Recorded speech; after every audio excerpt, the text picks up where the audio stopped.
त्याच्यासारखा नालायक माणूस नाही असं माझं वैयक्तिक त्याच्यासारखा नालायक माणूस नाही असं माझं वैयक्तिक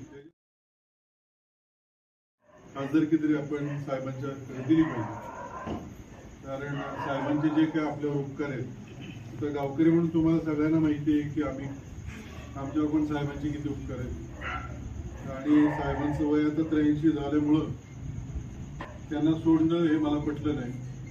कारण माझे काही मित्र पण म्हणाले की आता इथून पुढची दादांची वर्षे आहेत, साहेबांची काही नाही.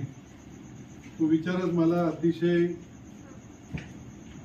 वेदना देऊन गेला की आपण वयस्कर झालेल्या माणसाची किंमत करत नाही का, तर पुढची 10 वर्ष आपल्याला दुसऱ्या माणसाकडून लाभ मिळणार आहे. त्याच्यासारखा नालायक माणूस नाही असं माझं वैयक्तिक म्हणणं आहे.